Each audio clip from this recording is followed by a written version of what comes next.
السلام عليكم ورحمة الله وبركاته. إن الحمد لله نحمده ونستعينه ونستغفره ونعوذ بالله من شرور أنفسنا ومن سيئات أعمالنا. من يهده الله فلا مضل له ومن يضلل فلا هادي له.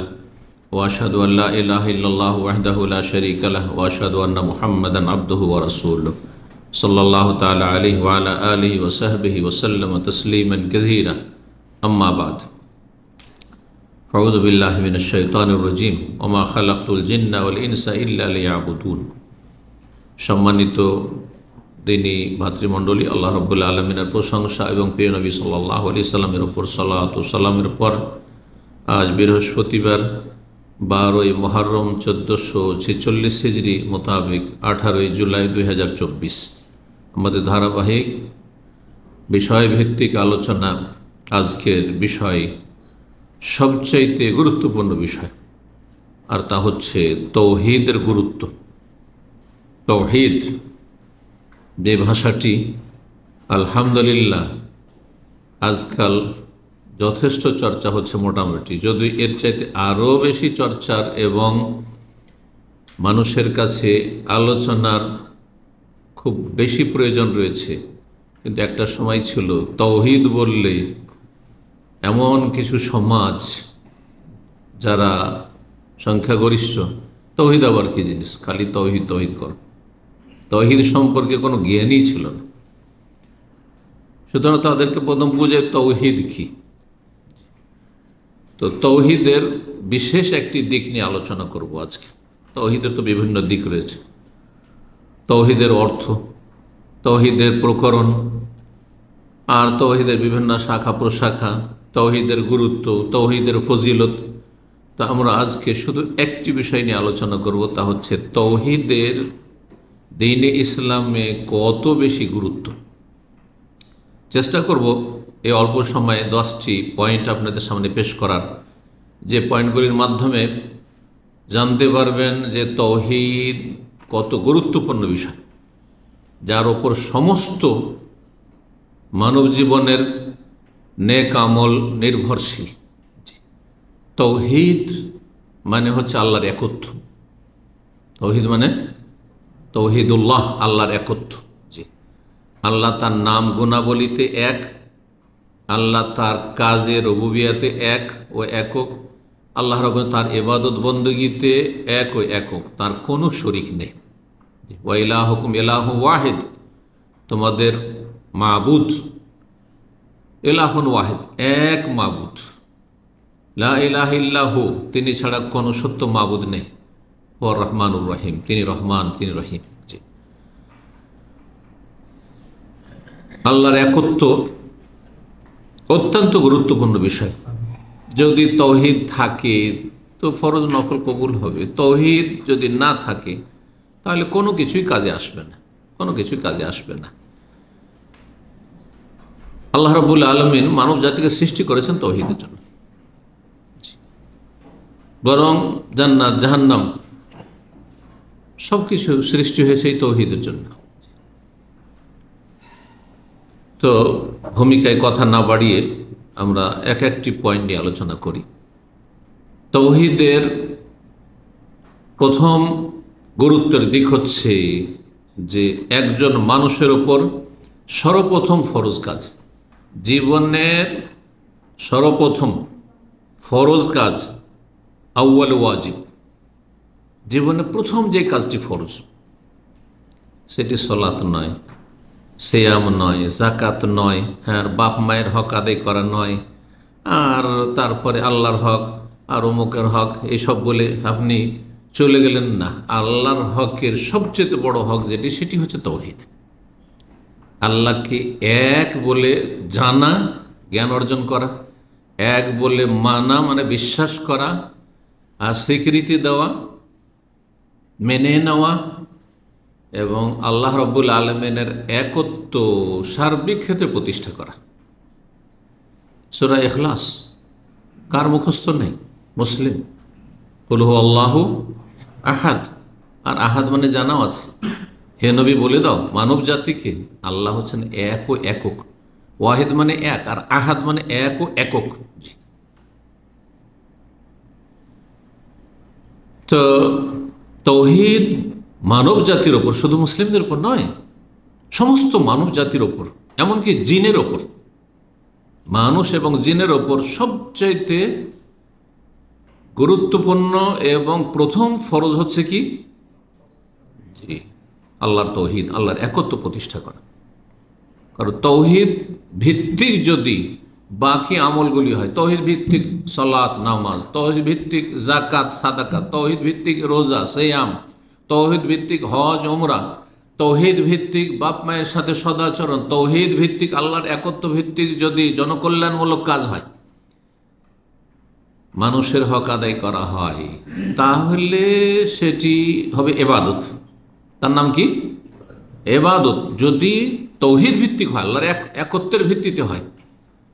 আর এবাদত করলেন হয়তো, মানে নামাজ পড়ছেন, রোজা রাখছেন, জাকাত দিচ্ছেন, দান সাদকা করছেন, জনকল্যাণমূলক কাজ করেছেন, বাপ মায়ের সেবা করছেন, আর আল্লাহকে মানছেন, কিন্তু তৌহিদ ভিত্তিক নয়, আল্লাহ একক, তার কোনো শরীক নেই, এর ভিত্তিতে নয়, বরং আল্লাহর ইবাদত করি। আর বড় বড় ওলি আউলিয়া আছে যারা গৌস কুতুব আবদাল, তারা সারা পৃথিবীর বিভিন্ন বিষয় নিয়ন্ত্রণ করে, তাদের অসাধারণ ক্ষমতা রয়েছে। তাহলে এই জীবনের নাম হচ্ছে শিরকি জীবন। ওই ব্যক্তির নাম আর তখন মুওয়াহিদ একত্ববাদী মুসলিম নয়, তার নাম হচ্ছে মুশরিক। এবং সেই ব্যক্তির ফরজ নফল কিছুই কবুল হয় না, বুঝলেন না?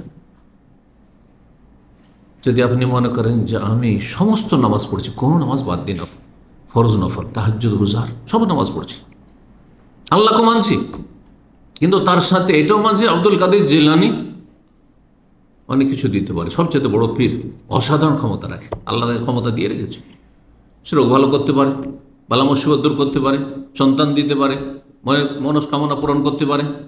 খাজা বাবা, চিস্তি, শাহজালাল, এরা এত শক্তিশালী, হ্যাঁ, যে আল্লাহর ক্ষমতাগুলি তাদের হাতে, আল্লাহ যে কাজগুলি করে তারাও করে, আল্লাহর কাজে তারাও পার্টনার। তাহলে আপনার এবাদত আর এবাদত থাকলো না, আর আপনার এবাদত কি হয়ে গেল? ওর নাম শিরক। নাস্তিক এবাদত করে না, আর আস্তিক কিন্তু বহুত্ববাদী, সে আল্লাহকে মানে না। হিন্দুরা কি বলে? ওপরওয়ালা, আপনি আল্লাহ বলছেন, ওপরওয়ালা বলছে। মাজার পূজারীরা আল্লাহকে মানে না, হ্যাঁ, আল্লাহর অস্তিত্ব মানে, হ্যাঁ, আল্লাহ তার মাবুদ মানে, কিন্তু আল্লাহর সাথে সবগুলি ইবাদত আল্লাহর নয়। নামাজটা আল্লাহর, কিন্তু মাজারের সেজদাটা বাবার, ও ভাগাভাগি করে দিল, এরই নাম মুশরিক। তার নাম কি? মুশরিক। তৌহিদ না থাকলে, যেই মানুষের ভিতরে তৌহিদ নাই, সেই মানুষ হচ্ছে মুশরিক। যদিও আল্লাহকে সে মানে, আল্লাহকে মানি, কিন্তু আল্লাহর সাথে অংশীদার স্থাপন করি। ভালো কাজ করুন, কিন্তু নেগেটিভ, ওয়ালা ইউশরিক বিইবাদাতি রাব্বিহি আহাদ, রবের ইবাদতে কাউকে যেন শরীক না করা হয়। তৌহিদ বান্দার ওপর, মানব জাতির ওপর সর্বপ্রথম ফরজ। সেটা কি? তাহলে যখন আল্লাহর একত্ব, তাহলে আল্লাহ সম্পর্কে জ্ঞান অর্জন করতে হবে, মারিফাত জানতে হবে, আল্লাহ কে, আল্লাহ কোন সত্তার নাম, এবং জানার পরে তার একত্বে বিশ্বাসী হইতে হবে, একত্বের স্বীকৃতি দান করতে হবে, একত্ব প্রতিষ্ঠা করতে হবে। সে আল্লাহ হচ্ছেন এই পৃথিবীর সমস্ত কিছুর, হ্যাঁ, পালনকর্তা, প্রতিপালক, সৃষ্টিকর্তা। তিনি মালিক, তিনি রাজেক, রেজিক দাতা, তিনি সব কিছুর নিয়ন্ত্রণকারী। এমন নয় যে আর কেউ নিয়ন্ত্রণ করে। ওলিয়া উলিয়া গোস কুতুব দুনিয়া ধরে আছে, এটা আকীদা কিন্তু সুফিদের কিতাব আছে, যে দুনিয়ার চারদিকে চারজন আল্লাহর কুতুব, হ্যাঁ, কি করে আছে? এই জমিনকে ধরে আছে, না হলে আল্লাহ দিব উল্টে পাল্টে ধরে আছে। তাদের ক্ষমতা কত! আল্লাহ যদি ধ্বংস করতে চায়, ধ্বংস করতে দেয় না তারা। এর চেয়ে বড় কুফরি কি আছে? হিন্দুদের আকীদা, খ্রিস্টান ইহুদিদের আকীদা, এক শ্রেণীর কথিত মুসলিমদের আকীদা, বদ আকীদা, শিরকি কুফরি আকীদা। এবং যখন তিনি সব কিছুই করেন, তো ইবাদত কার হবে? আমাকে সব কিছু দিলেন আল্লাহ, আর এবাদত ভাগাভাগি করে দেব না, তাঁরও এবাদত। তিনি সব কিছুর মালিক, সুতরাং হুয়াল মুস্তাহিকুল লিল ইবাদা ওয়াহদা, তিনি একমাত্র এবাদতের হকদার। তার সুন্দর সুন্দর নাম এবং গুণাবলী রয়েছে, সেগুলিতে কাউকে শরিক করব না, সেগুলিকে অস্বীকার করব না, যা কোরআন সুন্নাহ ওহীতে প্রমাণিত সেগুলির অপব্যাখ্যা করব না, সেগুলির অর্থকে নিষ্ক্রিয় করব না। লাইসা কামিসলিহি শাইউন ওয়া হুয়াস সামিউল বাসীর। একটি বিষয় বললাম গুরুত্বের, এখন এগিয়ে যাই দ্বিতীয় তাওহীদের গুরুত্বের বিষয়। তাওহীদ এমন একটি গুরুত্বপূর্ণ বিষয় মানব জীবনে, যার জন্য আল্লাহ রাব্বুল আলামিন মানব এবং জিনকে সৃষ্টি করেছেন। এই দায়িত্ব দিয়ে সমস্ত সৃষ্টি করেছেন মানুষ এবং জিনের ভোগের সামগ্রী হিসাবে, বিশেষ করে মানুষের জন্য। আল্লাহ কি বলেছেন কোরআন, খালাকালাকুম মা ফিল আরদে জামিয়া, এ মানব জাতি তোমাদের জন্য পৃথিবীতে যা কিছু আছে তা তোমাদের জন্য সৃষ্টি করেছে। তাহলে দুনিয়ার সমস্ত সৃষ্টিকুল মানুষের স্বার্থে, আর মানুষ আর জিনকে আল্লাহ রাব্বুল আলামিন সৃষ্টি করেছেন ইবাদতের স্বার্থে। তোমাকে পাঠিয়েছে দুনিয়াতে এই জন্য যে তুমি তোমার মালিককে চিনবে, মালিক সম্পর্কে জানবে, জানার পরে মালিককে বিশ্বাস করবে এবং মালিকের একত্ব, তার কাজে, তার নাম গুণাবলীতে, তার ইবাদত বন্দেগীতে একত্ব প্রতিষ্ঠা করবে। তাওহীদ ভিত্তিক জীবন যাও, যতদিন তোমাকে দুনিয়াতে থাকতে দেব ততদিন একমাত্র তোমার মালিকের ইবাদত বন্দেগী করবে। এই জন্য তোমাকে সৃষ্টি করেছি। সূরা যারিয়াত আয়াত 56 আল্লাহ ইরশাদ করেছেন, ওমা খালাকতুল জিন্না ওয়াল ইনসা ইল্লা লিয়াবুদুন, আমি জিন এবং মানুষকে একমাত্র সৃষ্টি করেছি তাগিদের সাথে। কিসের জন্য? লিয়াবুদুন, আমার ইবাদতের জন্য। আমি এটা করতাম না, কেন করেছি? শুধুমাত্র এই যে তাগিদ, এই ভাষাতে আল্লাহ বলেছেন ওমা খালাকতুল জিন্না ওয়াল ইনসা, আমি জিন মানুষকে সৃষ্টি করিনি অন্য কোনো গরজে, ইল্লা লিয়াবুদুন, একমাত্র আমার ইবাদতের উদ্দেশ্যে সৃষ্টি করেছি। তাহলে আপনি যদি আপনার সৃষ্টির রহস্য না জানেন, কেন আল্লাহ সৃষ্টি করেছেন, আমাকে কেন আল্লাহ পৃথিবীতে পাঠিয়েছেন, এই কথা উত্তর যার কাছে নেই, অথবা এর উত্তর সম্পর্কে যেই ব্যক্তি চিন্তাশীল না, কখনো চিন্তা করে না, এসছে ধীরে ধীরে বড় হইল, আর বড় হওয়ার পরে যখন স্বাবলম্বী হইল, এখন নিজেই হাতে পায়ে দাঁড়াতে পারলো, আর তখন বাপ মা থেকে স্বাধীন হয়ে গেল, আর খরচ নেওয়া লাগে না, আর আয় উপার্জন করছে, খাচ্ছে যাচ্ছে, লোডিং আনলোডিং করছে, আর তারপর এক সময় আসলো যে মরণের সম্মুখে মরে গেল, ব্যাস শেষ হয়ে গেল, দুনিয়ার সমাপ্তি, এক্সপায়ার হয়ে গেল। এটা পশুর জীবন, এটা মানুষের জীবন না। এই জন্য মানুষকে আল্লাহ সৃষ্টি করেননি, মানুষকে আল্লাহ সৃষ্টি করেছেন লিয়াবুদুন, আল্লাহর ইবাদতের জন্য। জিনকে আল্লাহ সৃষ্টি করেছেন তার ইবাদতের জন্য। তাছাড়া সমস্ত যা সৃষ্টি রয়েছে, গাছপালাই হোক আর পশু পাখি হোক, আর যা কিছু দেখছি আর না দেখছি, সব আমাদের জন্য। কোনো কিছুতে আমাদের কোনো ফায়দা রয়েছে, কোনোটাতে কোনো ফায়দা রয়েছে, কোনোটাতে কোনো ফায়দা রয়েছে। আর অনেক সময় অনেক সৃষ্টির রহস্য জানি না, ফায়দা জানি না, এইটা আবার আমাদের কি কাজে আসবে, কিন্তু আমাদের জন্য আল্লাহ সৃষ্টি করেছেন। আলেমাহমান আলেমাহু জাহিলাহমান জাহিল, জানলো অনেক কিছু জানি না আমরা, হয়তো এটা আমাদের যে উপকারী, ধীরে ধীরে উদ্ঘাটন হচ্ছে, আবিষ্কার হচ্ছে যে এটাতে এই ফায়দা রয়েছে, এটা দিয়ে এই ওষুধ তৈরি হয়, এটাতে এই বৈশিষ্ট্য রয়েছে, কাজে চলে আসলো। সেটা বাহ্যিক মনে করছেন যে বেকার জিনিস ছিল এটা। 3 নম্বর তাওহীদের গুরুত্ব। তাওহীদ হচ্ছে আল্লাহ রাব্বুল আলামিনের হক অধিকার, এটা হচ্ছে আল্লাহর ন্যায্য অধিকার। চিন্তা করুন তো, আজকাল মানুষ নিজের পার্থিব তুচ্ছ অধিকার হাসিলের জন্য জীবনকে কুরবানি করে দিচ্ছে, আর কত রকমের ঝুঁকি নিচ্ছে, অথচ এই দুনিয়ার তুচ্ছ অধিকার হয়তো পেলেনই না, সুযোগই পেলেন না হয়তো আপনি, অথবা পেলেন কিন্তু ভোগ করার সময় পেলেন না, তারপর এত মরিয়া এর জন্য। ঠিক আছে, আমি বলছি না যে আপনি ন্যায্য অধিকারের জন্য আপনি কারো দ্বারস্থ হবেন না, অথবা আপনি চাইবেন না, আপনার অধিকার রয়েছে।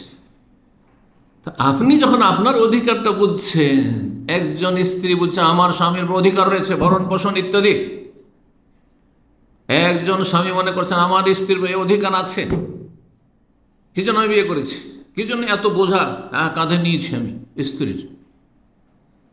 ছেলে মেয়ে যখন বুঝছেন যে আমার অধিকার রয়েছে, আমাদের অধিকার রয়েছে বাপ মায়ের ওপর, বাপ মা যখন বুঝছেন যে আর এটা চাইছেন যে আমাদের অধিকার রয়েছে ছেলে মেয়েদের, তারা এই হক আদায় করুক, তাহলে তার আগে আপনাকে বুঝতে হবে যে আল্লাহর অধিকার যে রয়েছে সেটা কতটা আদায় করছেন আপনি, আর আল্লাহর হকটা বা কী, সেই হকটি আমাকে জানতে হবে। আল্লাহর প্রাপ্য কী জানতে হবে।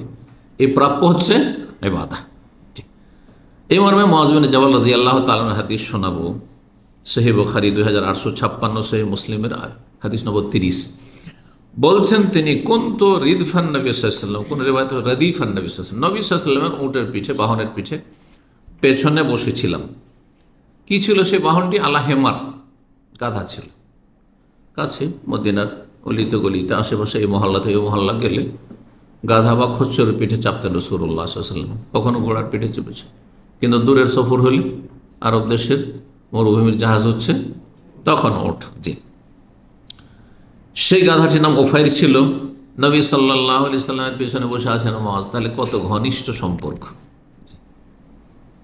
যার সাথে যত ঘনিষ্ঠ সম্পর্ক, তার সাথে তত উঠা বসা, তার গাড়িতে বসা, অথবা তার যদি আপনার মোটরসাইকেল হয়তো তাতে বসা, তাই না? তো ইয়া মুআয, হে মুআয, হাল তাদরি মা হাক্কুল্লাহ আলা ইবাদিহি, তুমি কি জানো যে আল্লাহর হক তার বান্দাদের ওপর? বান্দা মানে সৃষ্টি, বান্দা মানে মানুষ এবং জিন, বাধ্য অবাধ্য যারা, অনগত অবাধ্য সবাই তাতে। বান্দার দুটি অর্থ রয়েছে, একটা হচ্ছে অনগত বান্দা, যারা হচ্ছে সলেহীন, সৎকর্মশীল, ইমানদার মানুষ, যারা বিশ্বাসী মুমিন।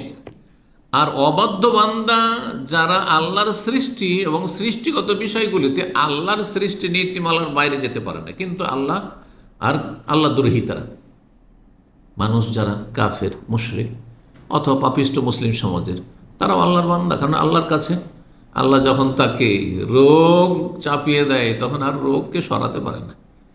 দুর্ঘটনায় নিমজ্জিত করে, তখন দুর্ঘটনাকে এড়িয়ে যেতে পারে না। হ্যাঁ, আল্লাহ কোনো নিয়ামত দিয়ে নিয়ামত যখন ছিনিয়ে নেয়, তখন সেটাকে ধরে রাখতে পারে না। তারা সেখানে কিন্তু আল্লাহর গোলামি করছে।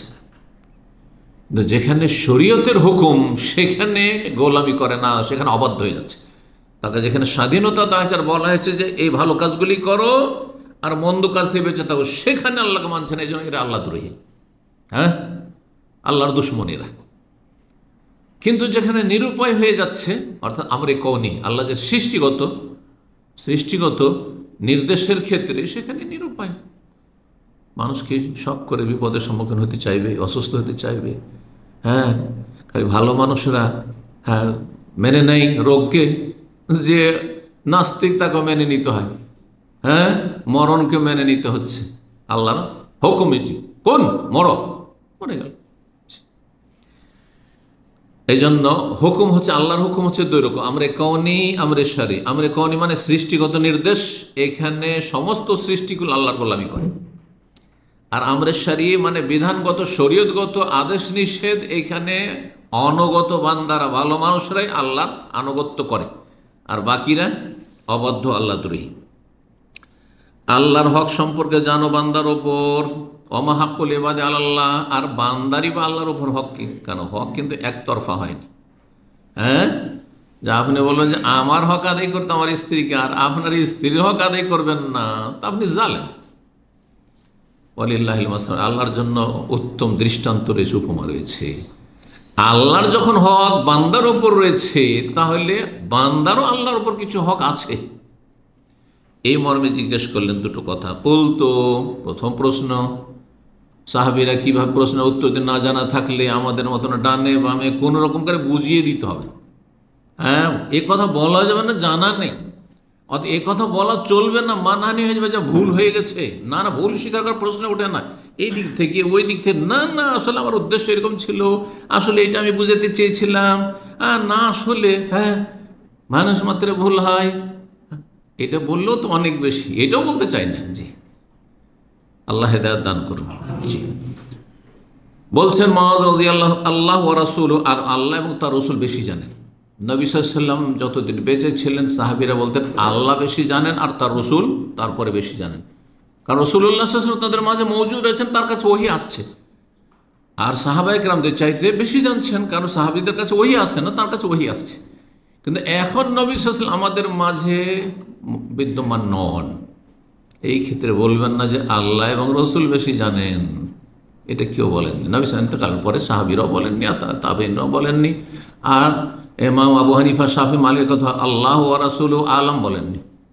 তাফসীর কিতাবগুলো দেখবেন আলিফ লাম মিম এর অর্থ কি বলছে, আল্লাহ আলামু, আল্লাহ বেশি জানেন। আলিফ লাম রা আল্লাহ আলাম মুরাদিহি বিযালিক, জি যে কোনো তাফসীর আল্লাহ বেশি জানেন। কারণ মানুষ যখন দুনিয়া থেকে চলে যায়, মারা যায়, তখন তার আমল বন্ধ হয়ে যায়, এলেমও বন্ধ, আমলও বন্ধ, দুনিয়ার কাজ বন্ধ, দিনেরও কাজ বন্ধ, হ্যাঁ জি জ্ঞান চর্চাও বন্ধ।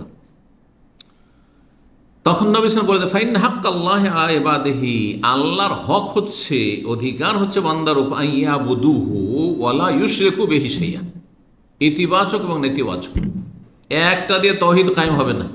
আল্লাহ আছেন, হ্যাঁ আল্লাহকে মানি, এটা শুধু যথেষ্ট না, আর কাউকে মানি না বলতে হবে। আল্লাহর মতো কাউকে মনে করি না, ইবাদত একমাত্র আল্লাহর করি, আর কারো ইবাদত করি না। আর আল্লাহর ইবাদত করি আর মাজারও সিজদা করি, তাহলে মুশরিক আপনি। নাস্তিক বলছে আল্লাহ নেই, আর যারা মুশরিক, হ্যাঁ মাজার পূজারী, তারা বলছে আল্লাহ আছে আর গস কুতুব আছে, সমান সমান অপরাধী। মুশরিক আর নাস্তিক সমান সমান অপরাধী। পক্ষান্তর মুসলিমকে, মুমিনকে, জান্নাতীকে যে বলবে আল্লাহ আছেন আর তার মতো কেউ নেই, তার কাজে কোনো শরিক নেই, তার নাম গুণাবলিতে কোনো শরিক নেই, তার ইবাদত বন্দেগীতে কোনো শরিক নেই, কেউ নেই, লা ইলাহা ইল্লাল্লাহ, দুটো। সেই কথাই বলছেন আইয়াবুদু, একমাত্র তার ইবাদত করতে, তাহলে ইবাদত করতে হবে। সহিহ আকীদার দাবিদার ইবাদত নেই, 5 ওয়াক্ত ফরজ নামাজ নেই, না অচল, আপনি জাহান্নামের পথে আছেন। ওয়ালা ইউশরিকু বিহি শাইআ, আর তার সাথে কাউকে শরিক করবে না। ওয়া হাক্কুল ইবাদা আল্লাহ, যদি এই হক আদায় করে দেয় বান্দা, তাহলে বান্দার হক হচ্ছে আল্লাহর, আল্লাহ ইউআযযিবা মান লা ইউশরিক বিহি শাইআ, যে আল্লাহর সাথে শরিক করলো না, আর আল্লাহর ইবাদতবন্দি করলো, আল্লাহর আদেশগুলি পালন করলো, নিষেধাজ্ঞা থেকে বেঁচে থাকলো। আর আল্লাহর সবচেয়ে বড় নিষিদ্ধ কাজ হচ্ছে শিরক, আর আল্লাহর সবচেয়ে বড় হুকুম হচ্ছে যে আল্লাহর ইবাদত করো, তৌহিদ। তৌহিদ প্রতিষ্ঠা করলো, শিরক মুক্ত থাকলো, তাহলে তাকে আল্লাহ জাহান্নামে আযাব দেবেন না, তাকে আল্লাহ আযাব দেবেন না, হাসর মাঠে আযাব দেবেন না, কবর আযাব দেবেন না। আযাব থেকে যদি বাঁচতে চান তাহলে তৌহিদ প্রতিষ্ঠা করতে হবে, এটি হচ্ছে আল্লাহর হক। আল্লাহর হক হচ্ছে তৌহিদ ভিত্তিক জীবনযাপন। ঠিক,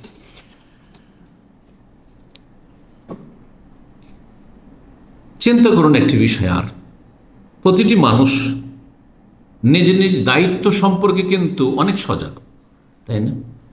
আমাদেরকে কেউ সাধারণত যদি সুস্থ মস্তিষ্কের হন আর মানবতা থাকে, আরে ইমান ইসলাম তো আছেই, কিন্তু এমনি মানবতাও যদি থাকে, ধীরে ধীরে ধীরে বড় হচ্ছেন, 10-12 বছরের বাচ্চাও, 13 বছরের বাচ্চাও যতটা জ্ঞান আছে তাতে বুঝছে যে আমার আব্বা আম্মার কথা শুনতে হবে, হ্যাঁ তাদেরকে অসন্তুষ্ট করা যাবে না, হ্যাঁ হ্যাঁ খারাপ কাজ করা যাবে না, খারাপ কথা তাদেরকে বলা যাবে না, বুঝছে।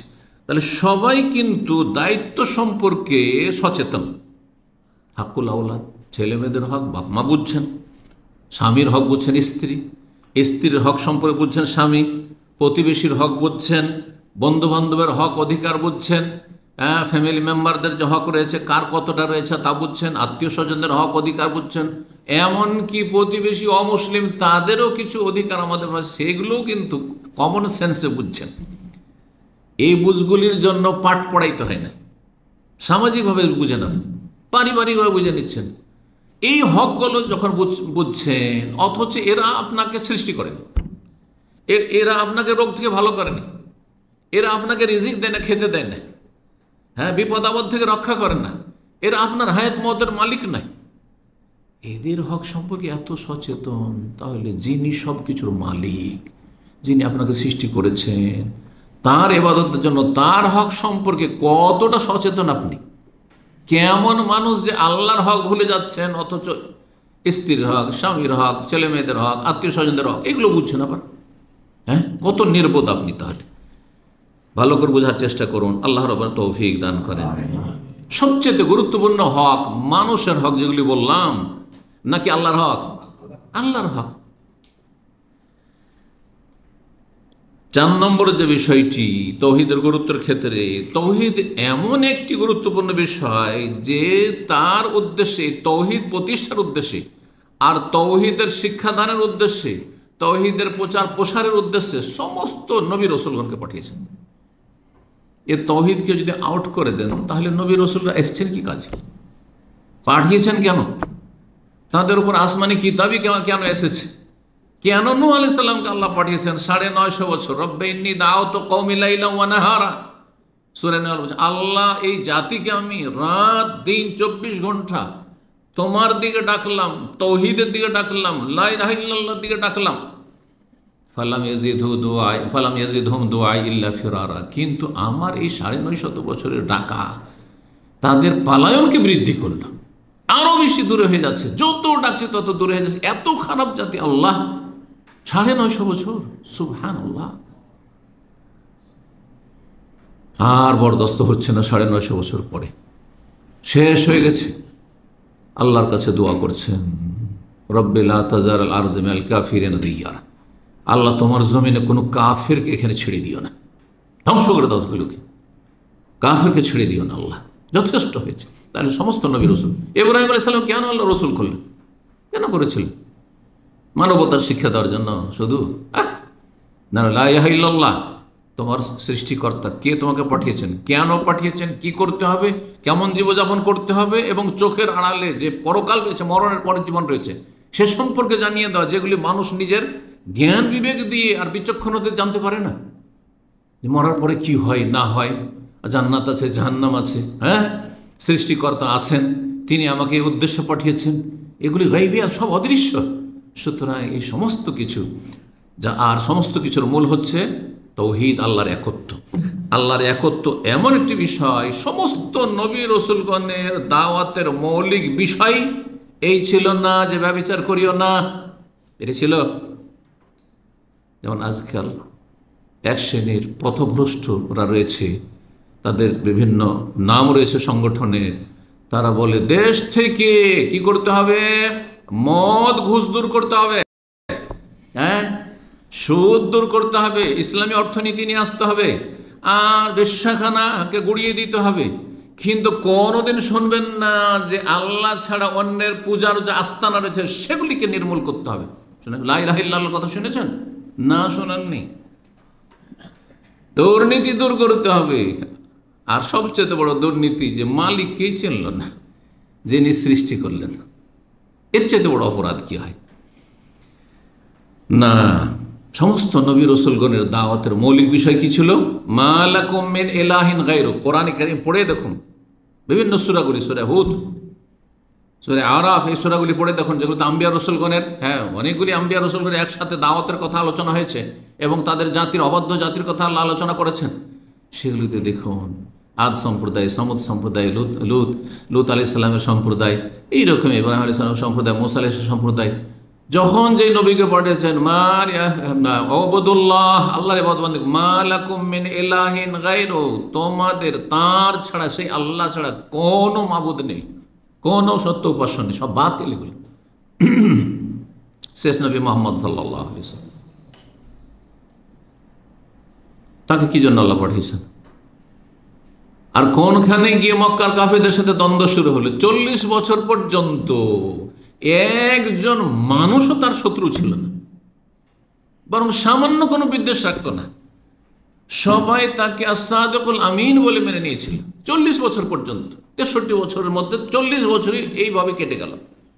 সবচেয়ে ভালো মানুষ যদি ওই মক্কার কাফেরদের জিজ্ঞাসা করে কে তোমাদের মধ্যে, এক বাক্য সবাই বলতো, একজন ভিন্ন কোনো মত পোষণ করতো না, তিনি হচ্ছেন মুহাম্মদ রাসূলুল্লাহ সাল্লাল্লাহু আলাইহি ওয়াসাল্লাম। কিন্তু যখন আল্লাহর দ্বীনের মৌলিক বিষয় বললেন, ইয়া আইয়ুহান নাস, হে মক্কার মানুষরা, হে মানব সকল, কুলু লা ইলাহা ইল্লাল্লাহ, বলো আল্লাহ ছাড়া কোনো সত্য মাবুদ নেই। এসব দেবদেবীর পূজা চলবে না, লাত উজ্জা মানাত হোবালের পূজা চলবে না, এসব চলবে, 360টা মূর্তি চলবে না, হ্যাঁ, এগুলি ধর্মকর্ম নয়, এগুলি ধর্মের নাম অধর্ম। তুফলিহু, লা ইলাহা ইল্লাল্লাহ বলো, ঘোষণা করো। আরবদের মাতৃভাষায় কলেমা ছিল, আমাদের মতো তারা পাগল ছিল না অনারবদের মতো, যে এদিকে লা ইলাহা ইল্লাল্লাহর জিকিরও ছাড়ছে আর এদিকে মাজারে সিজদাও করছে। হ্যাঁ, না না, তারা বুঝতো যে লা ইলাহা ইল্লাল্লাহ বলা মানে জীবনে বিপ্লব নিয়ে আসে, ইনকিলাব, পুরো চেঞ্জিং, পরিবর্তন। তার মানে মোহাম্মদ সাল্লাল্লাহু আলাইহি ওয়াসাল্লাম কথা বলতে চাইছেন যে আল্লাহ ছাড়া কোনো সত্য মাবুদ নেই। মানে আমাদের বাপ দাদারা যে এইসব 360টা মূর্তি কাবার চারদিকে স্থাপিত করেছে, এগুলি আমাদের নিজের হাতে গুড়িয়ে দিতে হবে, ধ্বংস করে দিতে হবে। আর বাপ দাদার ধর্ম ভ্রান্ত ধর্ম ছিল। হ্যাঁ, তাহলে বাপ দাদা গাল দিচ্ছে মোহাম্মদ। হ্যাঁ, তারপর আমাদেরকে বোকা নির্বোধ মনে করছে, আমরা কিছু বুঝি না। তারপরে আমরা সবাই যে ধর্ম পালন করি ওই একা নতুন কথা বলছে। সংখ্যা গরিষ্ঠতা আর সংখ্যালঘু, এই ফর্মুলা বাতিলপন্থীদের, দল ভারী আমাদের বাতিলপন্থীদের, এটা হচ্ছে যুক্তি। আর একটা হচ্ছে যে বাপ দাদা তারা আমাদের চাইতে বিচক্ষণ ছিল না। সবাই বলি হ্যাঁ, বাপকে শ্রদ্ধা করি, দাদাকে শ্রদ্ধা করি, তারা আমার চাইতে বিচক্ষণ ছিল, আমার চাইতে শক্তিশালী ছিল। হ্যাঁ, সুতরাং তারা কি করে বলবো যে তারা ভুল পথে ছিল? ভাই, এত বড় বড় মুরব্বীরা ছিল, হুজুররা, তারা বুঝে না? আপনি কোত্থেকে বুঝলেন? আপনি বলছেন না বাতিলপন্থীরা। এইটাই মক্কার কাফের মুশরিকদের কথা ছিল, যার ফলে তারা ধ্বংস হয়েছে আর জাহান্নামের ইন্ধন হয়েছে। সতর্ক, সাবধান। সমস্ত রসুলকে আল্লাহ পাঠিয়েছেন কি নিয়ে? এর দলিল বলি, দলিল বলছিলাম মা লাকুম মিন ইলাহিন গায়রুহু, একটি বললাম। আরও শোনেন সূরা নাহল 36 আল্লাহ বলছেন ওয়ালাকাদ বাআসনা ফী কুল্লি উম্মাতিন রাসূলা, নিঃসন্দেহে প্রত্যেক উম্মতে একজন করে রসুল পাঠিয়েছে, প্রত্যেক যুগে যুগে রসুল পাঠিয়েছেন। 1400 বছর আগে শেষ রসুল পাঠিয়ে সমাপ্তি ঘটিয়ে তো খাতামুন নবিয়্যিন দিয়ে আর কোনো নবী রসুল আসবে না। শেষ রসুল সারা বিশ্বের জন্য যে দিন ইসলাম দিয়ে গেছেন এবং সারা বিশ্বের মানবতার জন্য তাকে প্রেরিত করা হয়েছে রহমতুল্লিল আলামিন করে, তার দিনের খাদেম হিসাবে কাজ করতে হবে। ওলামাদেরকে ওলামা ওয়ারাসাতুল আম্বিয়া, তাদেরকে দিনের দাওয়াত করে যেতে হবে। নবীদের কাজ নায়েবে রসুল তারা, যদি সত্যি কোরআন সুন্নাহর অনুসারী তারা হয়। তাহলে আল্লাহ আমাদের সকলকে তৌফিক দান করেন। প্রত্যেক জাতিতে একজন করে রসুল পাঠিয়েছি যুগে যুগে। কি উদ্দেশ্যে? এই মর্মে আনে আবুদুল্লাহ, এই কথা বলে সবাইকে বলেছি আল্লাহর ইবাদত করো, ওয়াজতানিবু তাগুত, এবং আল্লাহ ছাড়া অন্যের পূজা থেকে বেঁচে থাকো, উপাসনা থেকে বেঁচে থাকো, তাগুত থেকে বেঁচে থাকো। আর তাগুতের বিস্তারিত ব্যাখ্যার সংক্ষিপ্ত ব্যাখ্যা হচ্ছে আল্লাহ ছাড়া কারো সামনে ঝুঁকা যাবে না, আল্লাহর হক কাউকে দেওয়া যাবে না, আল্লাহর হক কাউকে দেওয়া যাবে না। আল্লাহর হক কাউকে দিয়ে দেওয়া মানে সীমা লঙ্ঘন। আর তাগুত, হ্যাঁ, তাগায়াত থেকে মানে সীমা লঙ্ঘন করা। আপনি সীমা লঙ্ঘন করলেন না। আল্লাহ রাব্বুল আলামিন আরো বলেছেন সূরা আম্বিয়া 25-এ ওমা আরসালনা মিন ক্বাবলিকা মিন রাসূল, হে নবী তোমার পূর্বে যত রসুল পাঠিয়েছি, ওমা আরসালনা মিন ক্বাবলিকা মিন রাসূল ইল্লা নুহি ইলাইহি, যত নবী রসুল পাঠিয়েছি তাদের প্রত্যেককে ওহী করেছি আন্নাহু লা ইলাহা ইল্লা আনা, যে হে নবী রসুলগণ, ইব্রাহিম, মূসা, ঈসা, আইয়ুব, ইউসুফ, যত নবী রসুল, ইসমাইল, ইসহাক, ইয়াকুব, সমস্ত নবীকে আল্লাহ বলেছেন যুগে যুগে কি লা ইলাহা ইল্লা আনা, আমি ছাড়া কোনো সত্য মাবুদ নেই, ফাবুদুন, সুতরাং তোমরা আমারই ইবাদত করো, আমারই ইবাদত করো। এই বাক্যটি সমস্ত নবী রসুলগণ উচ্চারণ করেছেন এবং এটি ছিল তাদের দাওয়াতের মৌলিক বিষয়। শাখা প্রশাখা ভিন্ন ছিল। আমাদের 5 ওয়াক্ত সালাত রয়েছে, তাদের অন্য, আমাদের সালাতের সংখ্যা যেটা রয়েছে তাদের সালাতের সংখ্যাতে, নামাজের রাকাতের সংখ্যাতে কম বেশি ছিল, কিছু ইবাদতের পদ্ধতিতে কম বেশি ছিল, পার্থক্য ছিল। তাদেরও সিয়াম ছিল কিন্তু তাদের সিয়ামের পরিমাণ ইত্যাদি নিয়ম নীতিমালাতে পার্থক্য ছিল। তাদেরও দান সাদকা ছিল কিন্তু জাকাতের যে পরিমাণ আমাদের সেটা থেকে ভিন্নতা থাকতে পারে। সেই যুগে আম্বিয়া রসুলগণ হজ করেছেন, উমরা করেছেন, কিন্তু তাতে নিয়ম কানুনে কিছু মাসলা মাসাইলে পার্থক্য থাকতে পারে। কিন্তু মৌলিক বিষয়ে সকল আম্বিয়া রসুলগণের দাওয়াত হচ্ছে এক, সেটি হচ্ছে লা ইলাহা ইল্লাল্লাহ, তাওহীদ। সমস্ত নবী রসুলগণকে পাঠিয়েছেন। এই জন্য সমস্ত নবী রসুলের দোয়া, সবচেয়ে উত্তম দোয়া কি জানা আছে? হাদিসটি আরাফার দিন সম্পর্কে নবী সাল্লাল্লাহু আলাইহি ওয়াসাল্লাম বলতে বলে খায়রুদ দুআ ইয়াউম আরাফা, সবচেয়ে উত্তম দোয়া হচ্ছে আরাফার দিনের দোয়া। ওয়া খায়রু মা কুলতু আনা ওয়ান নাবিয়ুনা মিন ক্বাবলি, সবচেয়ে উত্তম দোয়া, উৎকৃষ্ট দোয়া যেটি আমিও বলছি আর আমার পরে যত নবী রসুল সবাই বলেছেন, সেটি হচ্ছে কালিমাতু লা ইলাহা ইল্লাল্লাহু ওয়াহদাহু লা শারীকা লাহু লাহুল মুলকু ওয়া লাহুল হামদু ওয়া হুয়া আলা কুল্লি শাইইন কাদির। সবগুলি তাওহীদ আর তাওহীদ, তাওহীদ আর তাওহীদ। নবী সাল্লাল্লাহু আলাইহি সাল্লাম 40 বছর বয়সে নবী হলেন, শত্রুতা শুরু হলো কাফেরদের।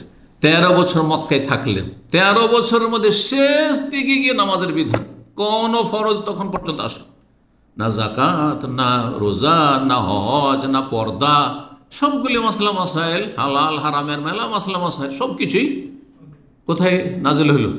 মদিনায়। কিন্তু মক্কায় 13 বছর ধরে লা ইলাহা ইল্লাল্লাহ, কারণ এটি হচ্ছে আসল। লা ইলাহা ইল্লাল্লাহ যদি ঠিক না হয়, তাওহীদ ঠিক না হয়, তো এই মুশরিকের নামাজ পড়িয়ে লাভ নেই, মুশরিকে রোজা রাখিয়ে লাভ নেই, মুশরিকে হজ উমরা করে, আমরা তো হজ উমরা করতো, পরম্পরা করতো, আগে থেকেই করতো। হ্যাঁ, মুশরিক কাবার খেদমত করে কোনো লাভ নেই, মুশরিক বাপ মায়ের খেদমত করে কোনো লাভ নেই, শেষকালে জাহান্নামে যাবে। জি।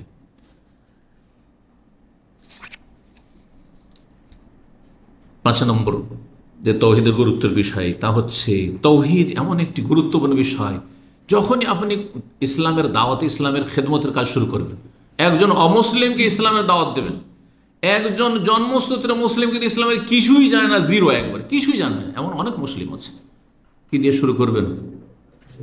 এইখানে কিন্তু আপনার জানা ফরজ। এই জন্য দিনের দাওয়াতের আগে জানতে হবে। দেখছেন একটি লোকের মুখ দিয়ে বিড়ি সিগারেট কি মদেরই গন্ধ আসছে, আর দেখছেন টাকনার নিচে তার কাপড়, আর চুলগুলি একেবারে পশুর মতো হয়ে আছে, নখ এক বড় বড় হয়ে আছে, একবার হিংস্র পশুর মতো, আর মোষ হয়ে আছে সেই রকম, যেমন দাড়ি তেমন মোষ ধরন হয়ে আছে, বহু পাপে লিপ্ত আছে, এমনকি মদ খাচ্ছে, কিন্তু সে আল্লাহ পরকাল কিছুই জানে না। তাকে কি বলবেন? মদ খাবার দাও, মদ খাবার দাও, দাড়ি না, দাড়িটা রাখো, বলবেন? কি বলবেন? চলো নামাজ পড়তে যাই। সুদ খাচ্ছে, সুদ খাওয়া বাদ দাও, সুদ খাওয়া হারাম বলবেন একটা অমুসলিমকে? চিন্তা করেন, একটা ইহুদি খ্রিস্টানকে হিন্দু বলে সুদ খাওয়া হারাম, ঘুষ খাওয়া হারাম, এগুলি শেখাবেন? ব্যভিচার করা হারাম, এটা আগে বললে হবে না। কারণ হইতে পারে এই কথা বলাই তার তৌহিদে বাধা হয়ে যাবে। আরে ইসলাম তো আমি মনে করছিলাম যে কবুল করে নেবেন, ইসলাম কবুল করলে আমাকে ব্যভিচার ছাড়তে হবে, আমাকে মদ ছাড়তে হবে, আমাকে নেশা ছাড়তে হবে, তো আমাকে আবার এই ঘুষ খাচ্ছি অফিসার তাও ছাড়তে হবে না। না, এমন ইসলাম আমি পারবো না। অনেক মূর্খ লোক, একটা অমুসলিম সঙ্গী সাথী সঙ্গী আছে, ইসলামের দাওয়াত হইতে দিয়ে দিয়েছে, আবেগী ইসলামের দাওয়াত দিয়েছে, বলছে চলো ইসলামিক সেন্টারে, আর ইসলাম কবুল করলে তোমাকে কিন্তু কি করতে হবে? কাট করতে হবে, খাতনা করতে হবে। আরে এই বয়সে 30-40 বছর বয়সে খাতনা করতে হবে? না না না না না, আমি ইসলাম আর কবুল করবে না। অথচ তার বিশ্বাস হয়ে গেছিল যে আমি ইসলাম কবুল করব।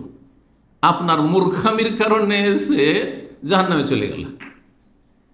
সেটা যদি শর্তও লাগাইতো আপনাকে যে আমি মুসলমান হব, কিন্তু আমি খাতনা করতে পারবো না, আমার খুব ভয় লাগছে, অসুবিধা নেই, জাহান্নাম থেকে তো বাঁচো।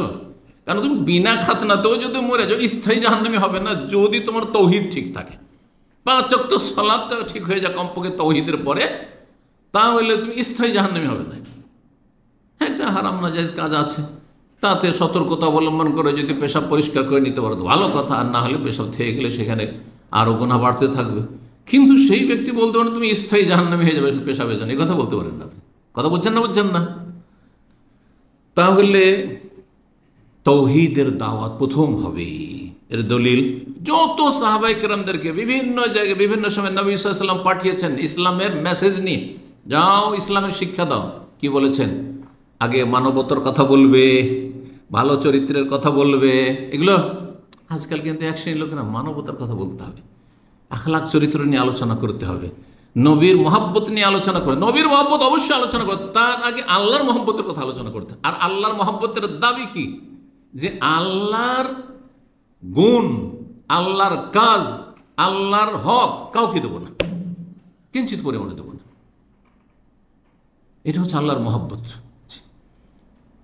তো এই জন্য দাওয়াত শুরু করতে হবে লা ইলাহা ইল্লাল্লাহ, তৌহিদ দিয়ে। কথা বললে হবে না। আজকাল কিন্তু বিদাতি দায়ীদের বা বিদাতি বক্তাদের লক্ষণ হচ্ছে, আরে তৌহিদের কথা বললে মানুষের মাঝে ঘৃণা ছড়াবে, তৌহিদের কথা বললে মানুষ দূরে সরে যাবে, এই জন্য তৌহিদের কথা আগে বলিয়েন না।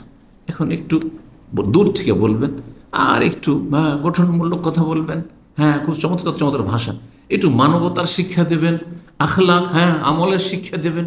এসব কথা আমাদের তবলিগি ভাইরা আর আমাদের জামাতি ইখওয়ানি ভাইরা, এদের কাজ হল এটা, না এগুলো শিক্ষা দেন। আগে লা ইলাহা ইল্লাল্লাহ বলেন না, যে এটা শিরক, ওটা বলেন না, হ্যাঁ এটা তৌহিদ, এটা শিরকের কথা বলেন না। না হইলে ঘৃণা ছড়াবে, এই ভাষাগুলি তারা প্রয়োগ করে, ঘৃণা ছড়াবে না, আউযু বিল্লাহ। তাই নবী সাল্লাল্লাহু আলাইহি ওয়াসাল্লাম দীর্ঘ 13 বছর মক্কাতে ঘৃণাই ছড়িয়েছেন না, না আল্লাহর দিন প্রতিষ্ঠা করেছেন।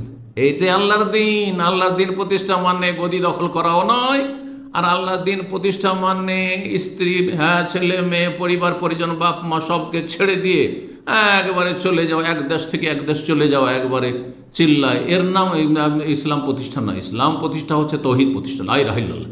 আল্লাহর হক কাউকে দেওয়া যাবে না, আল্লাহর হক আল্লাহর জন্য রাখতে হবে। জি।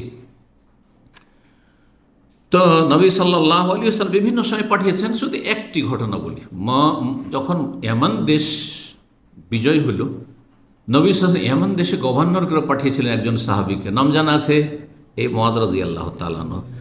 বললেন নবী সাল্লাল্লাহু আলাইহি ওয়াসাল্লাম, বুখারী মুসলিমের হাদিস, প্রায় হাদিসের কিতাব, হাদিসটি প্রসিদ্ধ হাদিস, ইন্নাকা তাতি কওমান মিন আহলিল কিতাব। সেই যুগে ইয়ামান দেশে যথেষ্ট ইহুদিরা আর খ্রিস্টানরা বাস করত, ইহুদিরা বাস করতো সেই যুগে আপনার ইয়ামানে, সান্না আর আদান ওই দিকটাই, আর খ্রিস্টানরা বাস করতো নাজরানে, আর নাজরানটা ওই দিকে, আর তখনকার যুগে ওই দিকটা পুরোটাকেই ইয়ামান বলা হইত।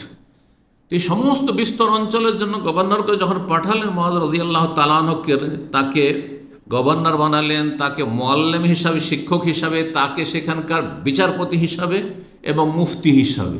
তখনকার শাসকরা এমনটা হইত, সে শাসকই মুফতি, সে শাসক হচ্ছে চিফ জাস্টিস, আর সেই শাসক হচ্ছে বিজ্ঞ আলেম, দায়ী ইলাল্লাহ, সব কিছুই তিনি। জি, এইরকম কোয়ালিটির শাসক হইতে হবে যে দিন দুনিয়া তার কাছে দুটোই থাকবে। আল্লাহ আমাদের তৌফিক দান করে, আমাদের পাপের কারণে এই দুর্দশা হয়েছে।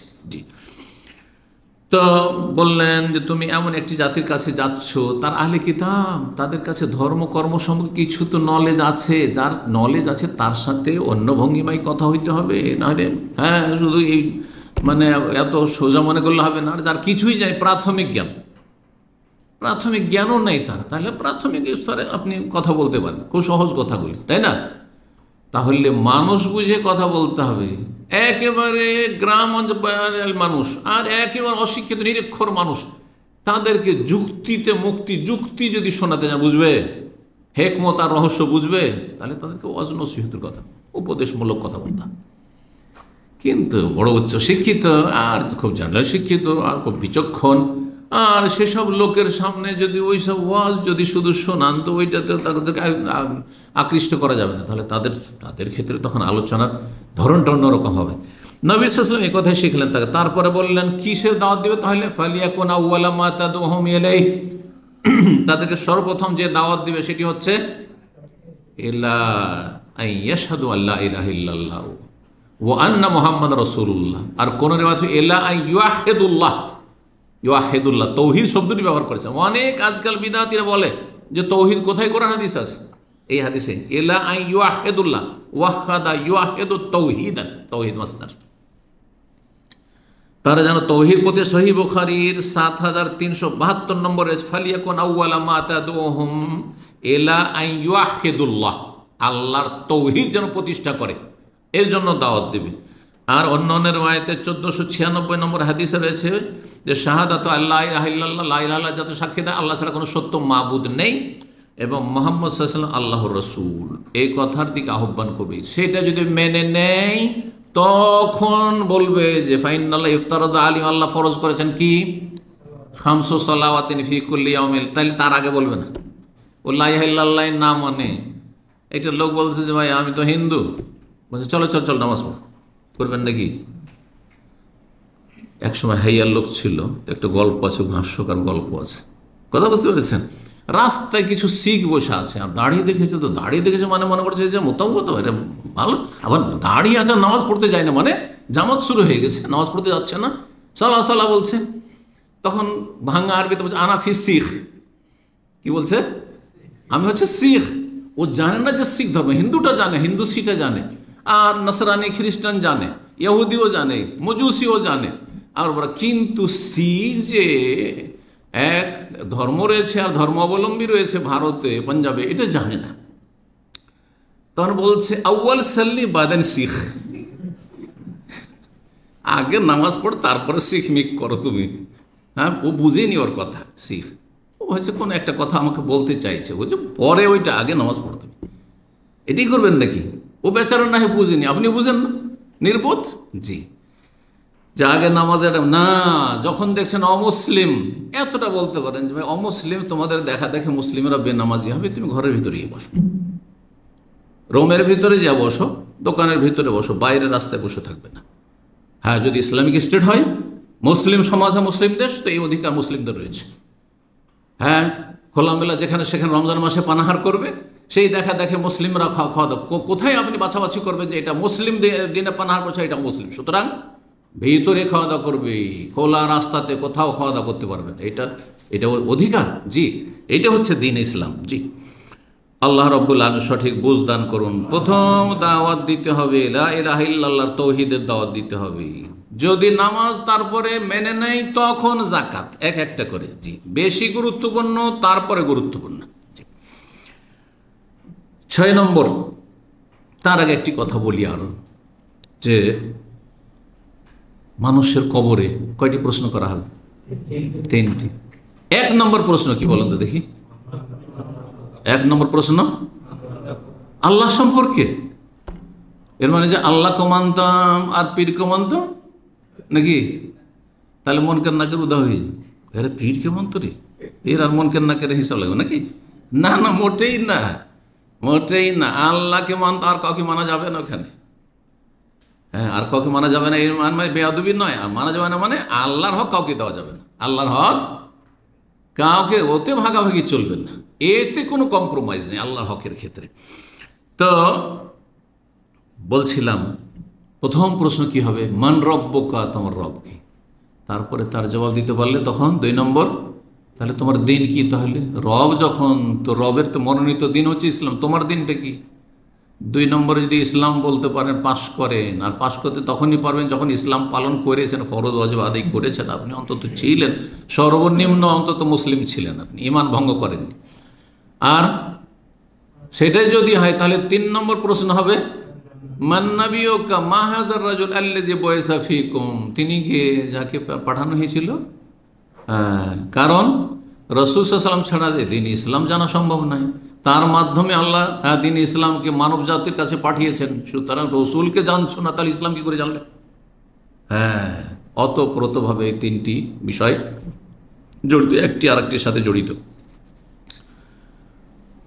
আল্লাহ রাব্বুল হাসর মাঠে জিজ্ঞাসা, মাজা আজাবতুমুল মুরসালিন, রসুলগণ তোমাদের কাছে এসেছিল দাওয়াত নিয়ে, সমস্ত রসুলের দাওয়াত ছিল লা ইলাহা ইল্লাল্লাহ।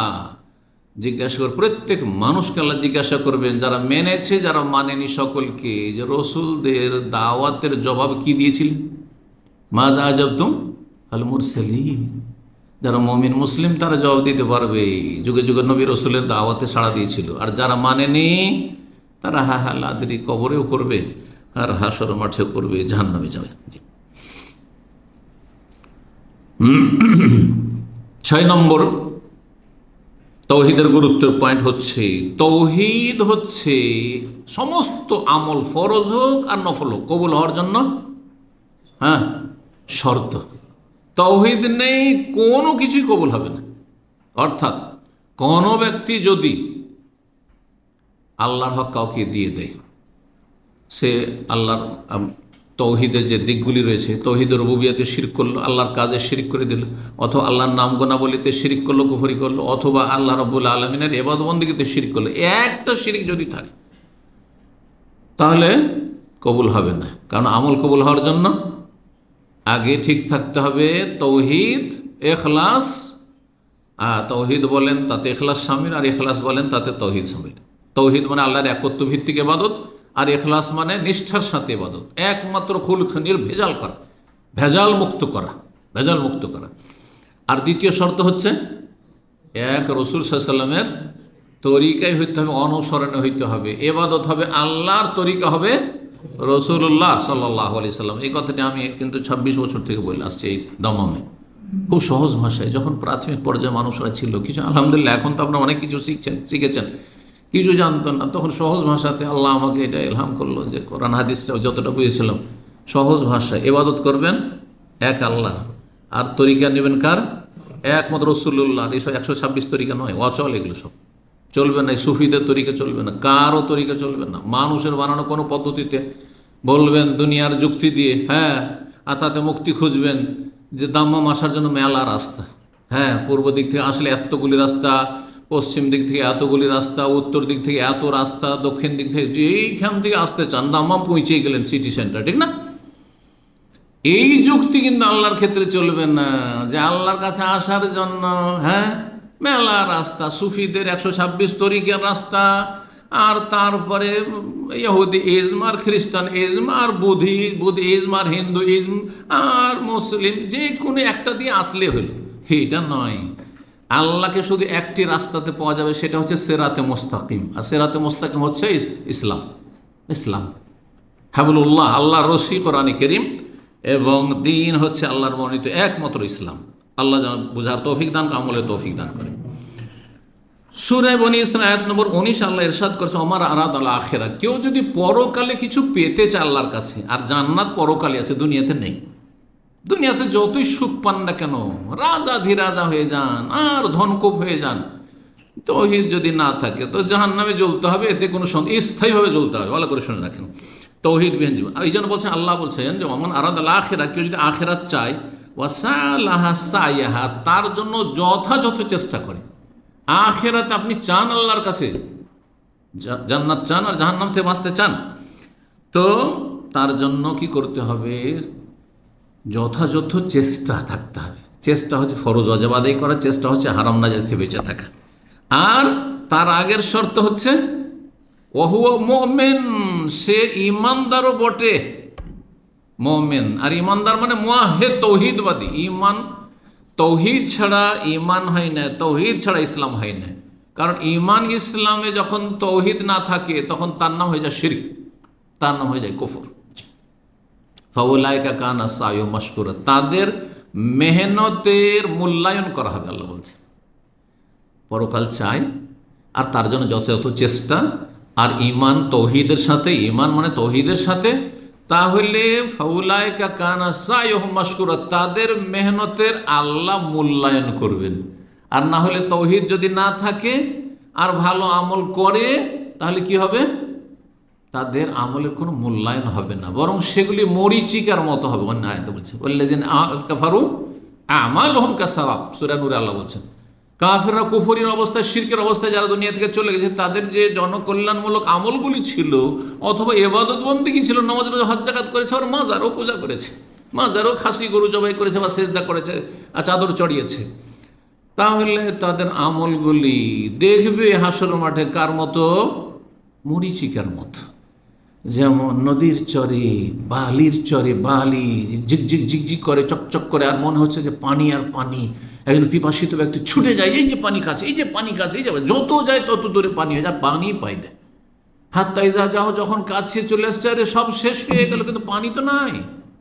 লাম ইয়াজিদহু শাইআ, কিছুই পাবে না। ঠিক তেমনই মনে করবে যে দুনিয়াতে তো অনেক নামাজ রোজা হজ যাকাত করেছিলাম, অনেক জনকল্যাণমূলক কাজ করেছিলাম, অনেক গরিব মিসকিনকে খাওয়াইছিলাম, অনেক রোজা রেখেছিলাম, অনেক হজ করেছিলাম, মার করেছিলাম, কিন্তু মাজার পূজা করে গেছিলেন, সেই জন্য মরিচিকার মতো হবে তার আমল বা তাদের আমল। আল্লাহ রাব্বুল আলামিন তৌহিদ বুঝার এবং আমল করার, প্রতিষ্ঠা করার তৌফিক দান করেন।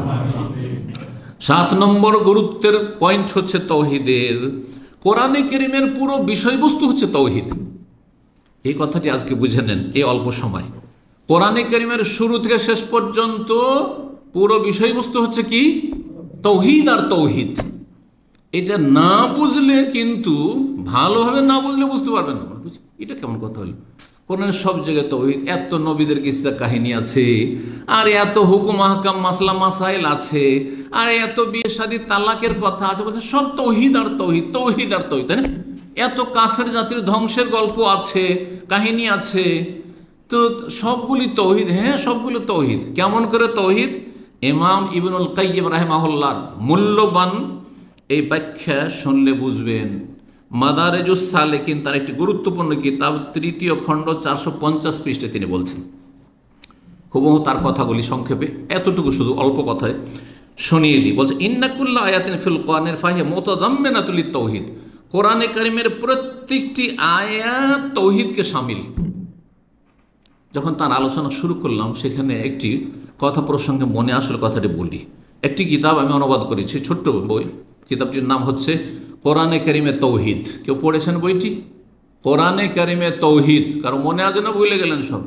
এত গুরুত্বপূর্ণ কিতাব। শেখ আল্লামা সালেহুল ফৌজান হাফিজাহুল্লাহ তাআলা, তিনি এখনও জীবদ্দশায় আছেন, তার কিতাব। কোরআনে কারিমে তৌহিদের কথার বেশ কিছু আয়াত নিয়ে এসেছেন। সূরা ফাতিহাতে 3 রকম তৌহিদের কথা রয়েছে। সূরা ইখলাস, ফালাক, নাসে তৌহিদের কথা, কাফিরুনে তৌহিদের কথা রয়েছে। এইভাবে তিনি তৌহিদ সম্পর্কীয় আয়াতগুলো নিয়ে এসেছেন। তো এই কিতাবটি খুব গুরুত্বপূর্ণ কিতাব। ছোট্ট কিতাব হইল খুব গুরুত্বপূর্ণ, যে কোরআনে যে তৌহিদ ছড়িয়ে ছিটিয়ে আছে, সরাসরি শুধু তৌহিদ, আর তৌহিদ ব্যাপক অর্থে যে তৌহিদের কথা, গোটা কোরআনটাই তৌহিদ, এই কথাটি আজকে বুঝে নেন এই আলোচনাতে। বলছেন যে কোরআনের প্রত্যেকটি আয়াত কি মুতাদাম্মিনাতুন লিত-তাওহীদ, তৌহিদকে শামিল। শাহিদাতুন বিহি, এই প্রত্যেকটি আয়াত এই কোরআনের তৌহিদের সাক্ষী দিচ্ছে। দাইয়াতুন ইলাইহি, আর কোরআন তৌহিদের দিকে আহ্বান করছে। কেন, কেমন করে? বলছে ফাইনাল কোরআন ইম্মা খাবরুন আনিল্লাহ, কোরআনে হয় আল্লাহ সম্পর্কে সংবাদ রয়েছে। আল্লাহ হচ্ছেন এমন, হুয়াল্লাহুল্লাযী লা ইলাহা ইল্লা হুয়া আলিমুল গায়বি ওয়াশ শাহাদাতি হুয়ার রহমানুর রহিম, হুয়াল্লাহুল্লাযী লা ইলাহা ইল্লা হুয়াল মালিকুল কুদ্দুসুস সালামুল মুমিনুল মুহাইমিনুল আজিজুল জব্বারুল মুতাকাব্বির, সুবহানাল্লাহি আম্মা ইউশরিকুন, আল্লাহুল খালিকুল বারিউল মুসাউবিরু লাহুল আসমাউল হুসনা। আছে না নেই? হ্যাঁ, এইভাবে আছে। আলহামদুলিল্লাহি রব্বুল আলামিন, আর রহমান, যিনি রহমান রহিম, মালিক ইয়াউমিদ্দিন। আছে না? জি, এইভাবে।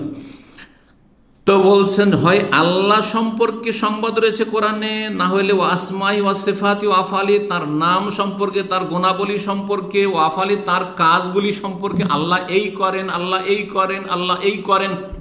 আছে না নেই? ফাহিয়া তৌহিদ আল ইলমি আল খাবরি, তাহলে আল্লাহ সম্পর্কে এবং আল্লাহর নাম গুণাবলী সম্পর্কে আর কাজ সম্পর্কে, অর্থাৎ তৌহিদের রুবুবিয়ত আর তৌহিদুল আসমা সিফাত, এই দুটোকে একটি তৌহিদের, কেউ কেউ তৌহিদকে 2 ভাগে ভাগ করেছেন।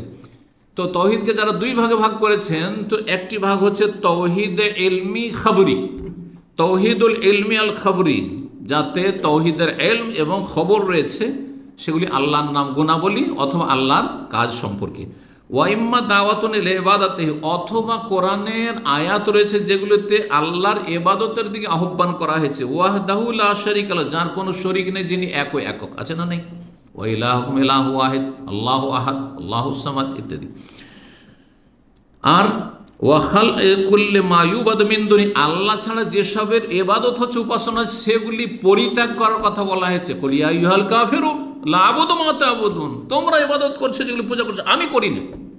হ্যাঁ, এইভাবে বারবার করে কথাটি রিপিটে আসছে না? জি। তাহলে আল্লাহর ইবাদত করা আর অন্যের ইবাদত পরিত্যাগ করার কথা রয়েছে। একে বলা হয় তৌহিদুল উলুহিয়া বা তৌহিদুল ইবাদা, ওয়া ফাহুয়া তৌহিদ আল ইরাদি আত তালবি, তার অপর নাম হচ্ছে তৌহিদ ইরাদি এবং তালাবি। জি, এত দূর হয়ে গেল। আর কিছু আয়াত রয়েছে যেগুলোতে আমরুন আও নাহিয়ুন, আল্লাহর আদেশ রয়েছে, না আল্লাহর নিষেধ রয়েছে। ওয়া ইলজামুন বিতাআতিহি, তার আনুগত্য আবশ্যক করা হয়েছে। ফি নাহি ও আমরিহি, আল্লাহ নিষেধ করলে বিরত থাকো, আর আল্লাহ করতে বললে করো। ফাহিয়া হুকুকুত তাওহীদ ওয়া মুকাম্মাল, এগুলি হচ্ছে তৌহিদের হক এবং তৌহিদের পরিপূর্ণতা। তৌহিদ কখন পরিপূর্ণ হবে? 5 ওয়াক্ত সালাত আদায় করছেন, আপনি ফরজ ওয়াজিবগুলি আদায় করছেন, হারাম নাজায়েজ থেকে বেঁচে থাকছেন, হ্যাঁ, নেক আমল করছেন, তাহলে কি হবে? হ্যাঁ, আপনার তৌহিদটা অলঙ্কারপূর্ণ হবে, সুসজ্জিত হবে।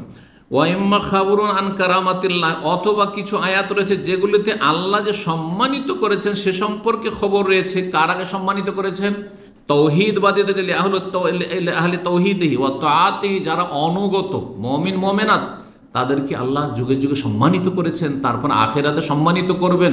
যেই নিয়ামতগুলি আখিরাতের রয়েছে সেগুলির কথা রয়েছে। ওয়ামা ফুইলা বিহিম ফিদ দুনিয়া, আর দুনিয়াতে তাদেরকে কত কোণঠাসা করার, কত তাদের জুলম অত্যাচার করার, কত খুন করার চেষ্টা করেছে, কিন্তু আল্লাহ তাদেরকে আবার উপরে উঠিয়েছেন। কোথায়? রাতের অন্ধকারে। নবী সাল্লাল্লাহু আলাইহি সাল্লাম মক্কা থেকে কীভাবে হিজরত করতে বাধ্য হচ্ছেন, আবার মাত্র কয়টা বছর পরে কি সম্মানের সাথে আবার এখানে উপস্থিত হচ্ছেন মক্কায়, আর সামনে কেউ দাঁড়াবার সাহস করছে না। সবাই শুধু এসে বলছে আমাদেরকে ক্ষমা করে দিন, আল্লাহু আকবার, চিন্তা করুন জি কি সম্মান, এগুলো কথা আছে না নেই? জি। ওমা ইউকরামু ফিল আখিরাতে যে আল্লাহ সম্মানিত করবেন তৌহিদবাদীদেরকে, তার কথা আলোচনা রয়েছে। ফাহুয়া জাযা ও তৌহিদে, এগুলো কি? এগুলি হচ্ছে তৌহিদের প্রতিদান, আল্লাহর তৌহিদের লা ইলাহা ইল্লাল্লাহর প্রতিদান। ওয়াইম্মা খাবরুন আন আহলি শিরকি, অথবা কোরআনে রয়েছে মুশরিকদের খবর, কাফের মুশরিক অবাধ্যদের কথা রয়েছে। ওমা ফুইলা ফিদ দুনিয়া, দুনিয়াতে তাদের মিনান নাকাল, যে আযাব শাস্তি দেওয়া হয়েছে যুগে যুগে। আদ সম্প্রদায় ধ্বংস করে, সামুদ জাতিকে ধ্বংস করা হয়েছে, লুতের জাতিকে ধ্বংস করা হয়েছে, আর মুসা আলাইহিস সালামের ওই সেই ফেরাউনের সেনাবাহিনীকে ধ্বংস করা হয়েছে, এগুলো কথা আছে না নাই? মক্কার কাফেরদেরকে ধ্বংস করা হয়েছে, তাব্বাত ইয়াদা আবি লাহাব, এগুলো কথা রয়েছে। ওমা ইয়াহুল্লু বিহিম ফিল উকওয়াফিল মিনাল আযাব, আখিরাতে যে কাফের মুশরিকদের জন্য, অবাধ্যদের জন্য, লা ইলাহা ইল্লাল্লাহ তৌহিদকে যারা অস্বীকার করেছে তাদের জন্য কঠিন শাস্তি রয়েছে, তার কথা রয়েছে। ফাহুয়া খাবরুন আম্মান খারাজান হুকমিত তৌহিদ, যারা তৌহিদের বিধান থেকে বেরিয়ে গেছে, হ্যাঁ তৌহিদের বিধানের সাথে বিদ্রোহ ঘোষণা করে, তাদের সম্পর্কে আলোচনা। ফাল কোরআন কুল্লুহু ফিত তৌহিদ, সুতরাং কোরআন গোটাটাই হচ্ছে তৌহিদ। তৌহিদ না হয় তৌহিদের পরিপূর্ণতা, না হয় তৌহিদ যারা প্রতিষ্ঠা করেছে তাদের প্রতিদান, তৌহিদ যারা অবজ্ঞা করেছে, অস্বীকার করেছে তাদের কঠিন শাস্তি দুনিয়া এবং আখিরাতে ইত্যাদি। তৌহিদের কথা কোরআন গোটা গোটা কোরআনে কারিমে রয়েছে। হুকুকিহি ওয়া জাযাইহি ওয়া ফি শানি, শিরক সম্পর্কে আলোচনা রয়েছে, আর যারা মুশরিক তাদের সম্পর্কে আর তাদের শাস্তি সম্পর্কে আলোচনা রয়েছে। কয়টি পয়েন্ট হইল? হ্যাঁ হ্যাঁ কয়টি হয়েছে? 7টি হয়েছে না? 8 নম্বর, সংক্ষেপে এগুলো বলে নেব কারণ সময় আমাদের শেষের দিকে। প্রথম 1 নম্বরে কি বলেছিলাম মনে আছে? সর্বপ্রথম ফরজ, হ্যাঁ মানব জীবনে সর্বপ্রথম ফরজ কাজ কি? তৌহিদ। আর এই 8 নম্বর বলল সবচেয়ে বড় ফরজ, তৌহিদ হচ্ছে সবচেয়ে বড় ফরজ।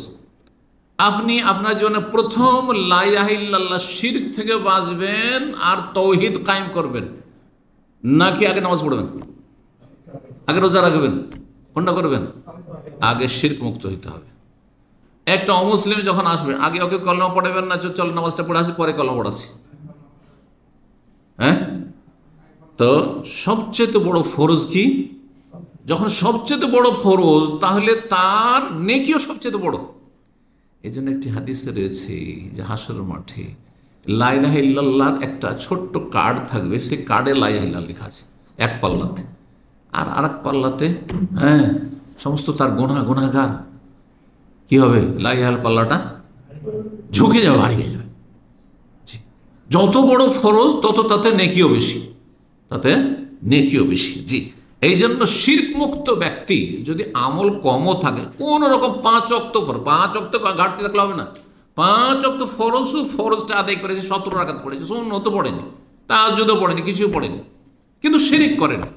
আর আরেকজন লোকের নামাজের পাহাড় আছে কিন্তু শিরক আছে, বড় শিরক, তাহলে তো স্থায়ী জাহান্নামী। ছোট শিরক আছে, তাবিজ আছে, তোমার আছে, বালা আছে, টাকা আছে, আর আল্লাহ ছাড়া অন্যের কসম, মায়ের কসম, বাপের কসম, হ্যাঁ এইসব করেছে।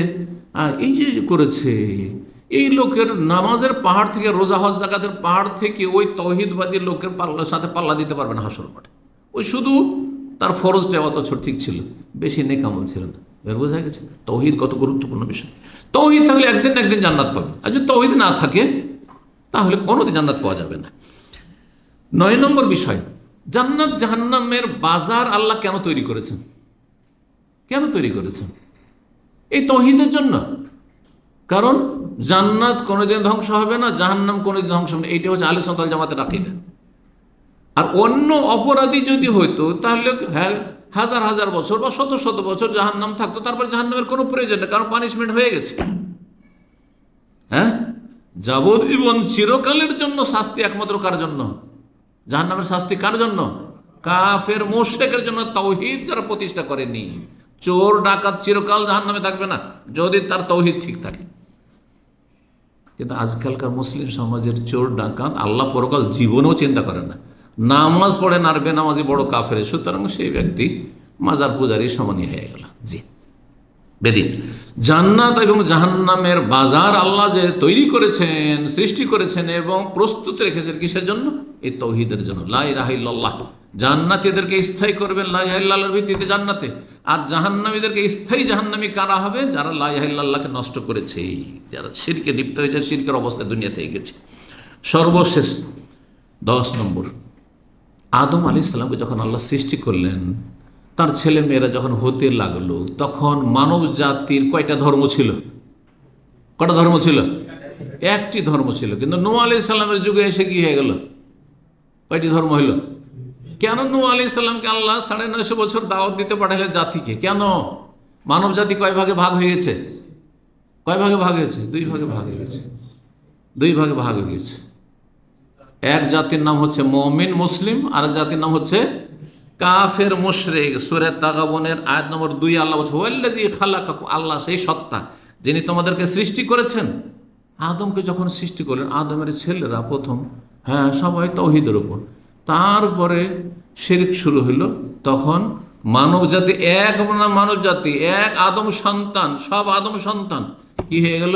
একই দেখতে রং, সব এশিয়ান, সব ইউরোপিয়ান, সব আফ্রিকান, সব মানুষের মতো, সব অমুসলিমও একই মুসলিমদের মতোই দেখতে, তাই না? কিন্তু চিন্তা করেন, এক দলের নাম হয়ে গেল মুমিন, আরেক দলের নাম হয়ে গেল কাফের। তাহলে মানব জাতির বিভক্তির মূল কারণই হচ্ছে তৌহিদ। তৌহিদকে সমস্ত মানুষ যদি মেনে নিত, তাহলে নাম কিন্তু একটি থাকতো, কাফের নামটি আসতো না, মুশরিক নামটি আসতো না। আল্লাহ বলছেন, আল্লাহ তোমাদেরকে সৃষ্টি করেছেন এক মানুষ আদম থেকে, তারপরে ফামিনকুম কাফের অমিনকুম মুমিন, তোমাদের কেউ কাফের হয়ে গেল এক জাতি, আর এক জাতি হচ্ছে মুমিন ইমানদার। এইভাবে আদম সন্তান দুই ভাগে বিভক্ত হয়েছে লা ইলাহা ইল্লাল্লাহর ভিত্তিতে। লা ইলাহা ইল্লাল্লাহ যারা মেনেছে তারা হচ্ছে মুমিন মুসলিম, আর যারা মানেনি তারা হচ্ছে কাফের মুশরিক। আল্লাহ রাব্বুল আমাদেরকে দ্বীন ইসলাম বুঝার, তৌহিদ বুঝার এবং তা প্রতিষ্ঠা করার সার্বিক জীবনে তৌফিক দান করেন। সমস্ত রকম শিরক বিদআত থেকে আর পাপাচার থেকে আল্লাহ বাঁচিয়ে রাখেন। আর তৌহিদ দুর্বল হওয়ার কারণে মানুষ পাপে লিপ্ত হয়। যার তৌহিদ যত শক্তিশালী, সেই ব্যক্তি তত পাপ মুক্ত। এইভাবে তৌহিদকে বুঝতে হবে, যেটা আর একটি আলোচনার প্রয়োজন রয়েছে। আল্লাহ রাব্বুল আমাদেরকে নেক আমলে তৌফিক দান করেন, হারাম নাজায়েজ থেকে বেঁচে থাকা তৌফিক দান করেন, এবং তৌহিদকে সুন্দর করার আল্লাহ তৌফিক দান করেন। ওয়া সাল্লাল্লাহু আলা নবিয়িনা মুহাম্মদ ওয়া আলা আলিহি ওয়া সাহবিহি আজমাইন।